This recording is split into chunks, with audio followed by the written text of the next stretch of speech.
Derrière ce fait scientifique et le titre choc de la mission se cache une menace pour l'habitabilité de Paris.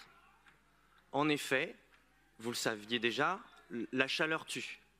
Mais la chaleur empêche aussi notre sphère technique de fonctionner correctement et la chaleur conditionne notre organisation socioculturelle. Alors forcément, si le climat change, tout change et la mission s'est attachée à analyser le maximum des pans de nos vies en se posant plusieurs questions. Que s'est-il passé lors des canicules précédentes ? Quid des prochaines qui seront plus précoces, plus tardives, plus longues, plus intenses et plus fréquentes? Que fait déjà la ville? Que pourrait-elle faire différemment, en plus ou en moins? Pour répondre à ces questions, nous avons auditionné plusieurs dizaines de personnes, analysé plus de 200 documents écrits, mené visites et interviews complémentaires. L'une des bonnes nouvelles, et vous l'avez rappelé Madame la maire, c'est que pour chaque pan de nos vies sous 50 degrés, nous avons systématiquement trouvé une politique de la ville, comme par exemple pour les écoles avec les cours Oasis, pour le travail avec des adaptations pour les agents de la ville, dans l'espace public avec les rues aux écoles ou encore avec la gestion de crise.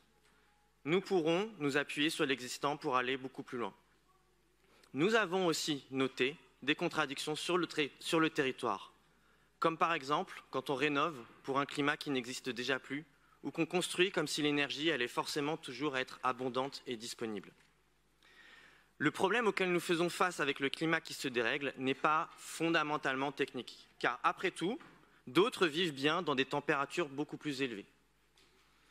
Notre défi est en fait double. Tout d'abord, nous devons effectuer un changement majeur dans un temps extrêmement court, car presque rien chez nous n'a été pensé pour un climat beaucoup plus chaud.